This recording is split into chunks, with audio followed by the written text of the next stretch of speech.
Good evening students, कैसे हैं आप सब। चलिए एक बार फिर से एक महत्वपूर्ण वीडियो के साथ हम आपके पास। तो आइए, पिछले में छायावाद तक थे हम लोग, आज छायावाद से हम लोग आगे चलते हैं। तो बच्चों, छायावाद तक आपने पढ़ा है। छायावाद ये देखिए, पिछले चैप्टर में हमने आपको छायावादी युग का गद्य इतिहास ये बताया था मैंने आपको। और छायावादी युग के गद्य इतिहास के बाद अब आज हम इसके आगे बढ़ते हैं छायावादोत्तर युग का गद्य इतिहास, जिसका समय है सन 1939 से 1947 तक का।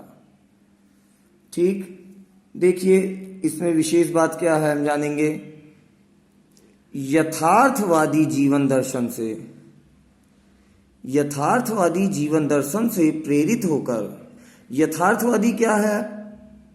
यथार्थ, एज इट इज, मतलब जो जिस रूप में हो उसको उसके वास्तविक रूप में ही रखना, वो यथार्थ होता है।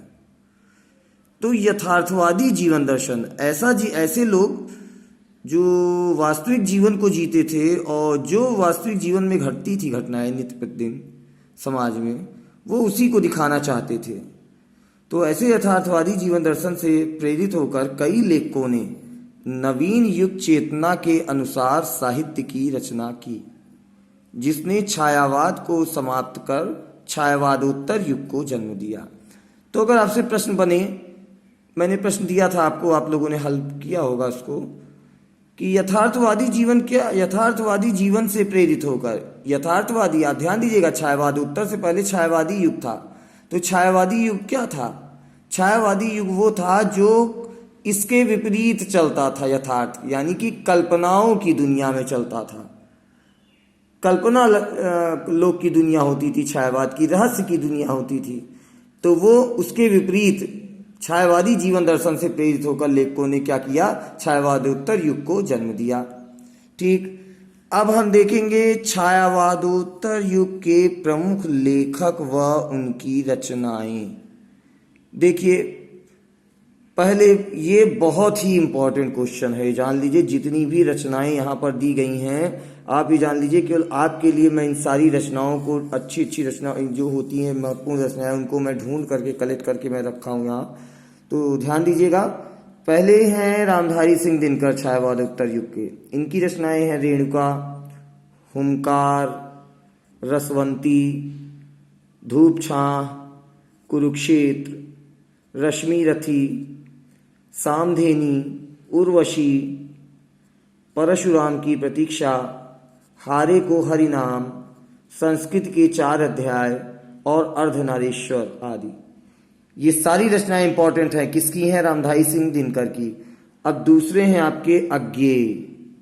तो अज्ञेय जी की रचना देखते हैं हम। आंगन के पार द्वार, हरी घास पर क्षण भर, कितने नावों में कितनी बार, इत्यलम और सुनहरे शैवाल। ये भी इंपॉर्टेंट रचनाएं हैं। किसकी? ये रचनाएं इंपॉर्टेंट हैं अज्ञेय जी की। ये आप नोट करेंगे बच्चों, मैंने PDF फाइल डाल दी है व्हाट्सएप पर, आपको ग्रुप में मिल गई होंगी सबको। रामवृक्ष बेनीपुरी हैं अगले। रामवृक्ष बेनीपुरी की रचनाएं आप देखिए।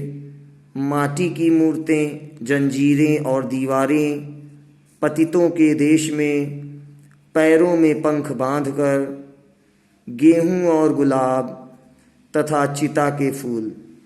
ये सारी रचनाएं भी इंपॉर्टेंट हैं। आप सारी रचनाओं को, जितनी मैं बोल रहा हूँ, दिखा रहा हूँ आपको, ये सारी रचनाएं आप नोट डाउन करेंगे।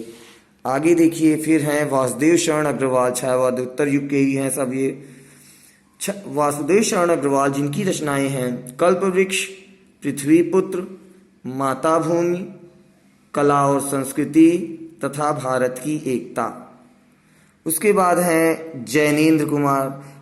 आप ये ध्यान दीजिएगा कि किसी भी युग के अगर लेखक पूछते हैं तो आप अगर 4 या 5 के नाम और उनकी एक एक 2-2 रचना के नाम याद रखते हैं तो जान लीजिए आपको वो हर जगह पे आपको उपयोगी सिद्ध होगा। हर परीक्षा में आपको ये इससे संबंधित आपको क्वेश्चन मिलेंगे। अगर आप हर युग से 5-5 कम से कम, ये देखिए मैंने 5वां जैनेन्द्र कुमार जी को लिया। इनकी रचनाएं हैं खेल, फांसी, एक रात, दो चिड़िया, पाजेब। ये सब इनकी क्या हैं? ये सभी इनकी कहानियां हैं। उसके बाद इनके उपन्यास कौन कौन से हैं देखिए, परख, सुनीता, त्यागपत्र, कल्याणी तथा जयवर्धन। अब देखिए इससे मैंने रिलेटेड आपको प्रश्न दिया था कि छायावादोत्तर युग का जन्म कैसे हुआ, कल्प वृक्ष तथा त्यागपत्र किसकी रचना है, छायावादी युग के 4 लेखक व उनकी 2-2 रचनाओं के नाम लिखो। फिर क्वेश्चन मैंने दिया था छायावादोत्तर युग का गद्य साहित्य का कालक्रम कब से कब तक माना जाता है, छायावादी युग के 4 स्तंभ किनको कहा गया है, नाम लिखिए। मैंने इसको भी आपको पिछले वीडियो में बताया था। सुमित्रानंदन पंत की किन्हीं 4 रचनाओं के नाम लिखिए। ये भी मैंने आपको पिछले वीडियो में जब छायावादी बताया था तो उसमें मैंने आपको दिखाया था। देखिए अब इसके बाद आपका जो टॉपिक है बच्चों, वो देखिए वो है हिंदी गद्य की विधाएं। हिंदी साहित्य का इतिहास आपने पढ़ा, उसको आपने सभी युग के बारे में जाना। अब हम देखते हैं कि हिंदी गद्य की विधाएं कौन कौन सी हैं।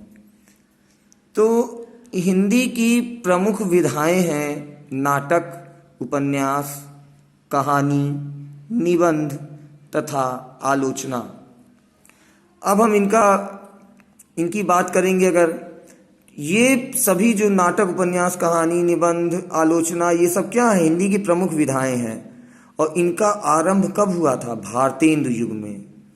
इनका आरंभ भारतेंदु युग में हुआ था सन 1870। भारतेंदु युग का समय है, ये ध्यान दीजिएगा, सन 1870 से 1900 ईस्वी में। 1850 में जन्म हुआ था उनका, लेकिन हम उनको 1870 से उनको हम जानते हैं, 1870 से ही उनको हम दर्शाते हैं सन में। तो उसके बाद आप देखिए जीवनी, यात्रा वृतांत, संस्मरण और पत्र साहित्य, इनका आरंभ कब हुआ? द्विवेदी युग में हुआ। आप समझते रहिए, नाटक, उपन्यास, कहानी, निबंध और आलोचना ये किस युग में आए? भारतेंदु युग में आए। उसके बाद देखिए जीवनी, यात्रा वृतांत, संस्मरण और पत्र साहित्य ये किस युग में आए? द्विवेदी युग में आए। तो द्विवेदी युग में आए तो द्विवेदी युग का सन आप देख सकते हैं सन 1900 से लेकर 1922 ईस्वी तक। उसके बाद आप देखिए गद्य काव्य, रेखा चित्र, संस्मरण चूंकि पहले द्विवेदी युग में आ गया था, लेकिन इसका विधिवत विकास जो है संस्मरण का, ये रेखा चित्र के साथ ही हुआ और गद्य काव्य के साथ किस युग में हुआ? छायावादी युग में। आप जानते हैं कि छायावादी युग में ही महादेव वर्मा ने संस्मरण लिखे, रेखा चित्र लिखे। तो ये छायावादी युग से ही संस्मरण, रेखा चित्र का विकास विधिवत प्रारंभ हुआ। फिर देखिए उसके बाद है आत्मकथा, रिपोर्टाज, भेंटवार्ता, डायरी। ये सारी चीजें, आत्मकथा, रिपोर्टाज, भेंटवार्ता, डायरी, इन सब का प्रारंभ कब हुआ? छायावादोत्तर युग में हुआ। अब देखिए हम प्रमुख विधाओं को जानेंगे थोड़ा। नाटक है, जैसे आपकी ये पहली विधा है नाटक। नाटक क्या है? नट आप जानते हैं ना, अभिनेता, एक्टर। नट अभिनेता से संबद्ध होने के कारण इसे नाटक कहते हैं। भाई नट है, नाटक है, नाटक में नट है, नट मतलब अभिनेता है, तो इस कारण से नाटक कहलाया। तो हिंदी में मौलिक नाटकों का प्रारंभ भारतेंदु हरिश्चंद्र से मानते हैं। भारतेंदु हरिश्चंद्र ने 17 प्रकार के मौलिक और अनुदित मिला के 17 प्रकार के नाटकों की रचना की थी। ठीक, तो उसके बाद देखते हैं हम द्विवेदी युग। आपका ये महत्वपूर्ण प्रश्न है कि मौलिक नाटकों का आरंभ कब हुआ? तो मौलिक नाटकों का आरंभ भारतेंदु हरिश्चंद्र से हुआ, यानी कि भारतेंदु युग से। द्विवेदी युग में इसका अधिक विकास नहीं हुआ। द्विवेदी युग में इसका अधिक विकास नहीं हो पाया नाटक का। आगे चल के छायावाद में जयशंकर प्रसाद आए, उन्होंने ऐतिहासिक नाटकों का विकास किया, कई ऐतिहासिक नाटक लिखे जयशंकर प्रसाद ने। उसके बाद छायावाद उत्तर युग में लक्ष्मी नारायण मिश्र, उदय शंकर भट्ट उपेन्द्र नाथ अश्क, डॉक्टर राम कुमार वर्मा, जगदीश चंद्र माथुर, मोहन राकेश आदि ने नाटक को विकसित किया। अब हम देखिए महत्वपूर्ण प्रश्न है यहाँ पर कि हिंदी का प्रथम नाटक कौन सा है? नहुष। और इसको लिखा किसने है? गोपाल चंद्र गिरधरदास ने। पहला नाटक कौन सा है? नहुष। कौन है रचनाकार? गोपाल चंद्र गिरधरदास। फिर हम आगे बढ़ते हैं। दूसरा है उपन्यास। उपन्यास का अर्थ है सामने रखना, अर्थात ऐसी घटना को जो दूसरों को प्रसन्न रखे, ऐसी घटना को सामने रखना जो दूसरों को प्रसन्न रखे, क्या कहलाएगी? उपन्यास। तो हिंदी का पहला मौलिक उपन्यास कौन सा है? परीक्षा गुरु। हिंदी का पहला मौलिक उपन्यास है परीक्षा गुरु। फिर है परीक्षा गुरु, जिसकी रचना किसने की? लाला श्रीनिवास दास जी ने की। ये भी इंपॉर्टेंट प्रश्न है। पहला नाटक आपने ऊपर देखा, पहला मौलिक उपन्यास भी जान लीजिए। परीक्षा गुरु किसने लिखा? लाला श्रीनिवास दास ने। प्रेमचंद ने हिंदी उपन्यास को सामाजिक जीवन से जोड़ करके एक नया रूप प्रदान किया।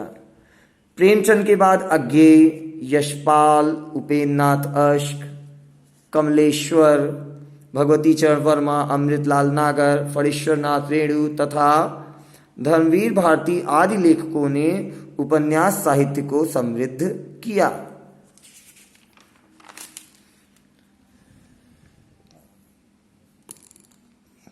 ठीक है बच्चों, तो आज हमारी वीडियो में इतना ही। अगले अंक में हम फिर एक नया एडिशन,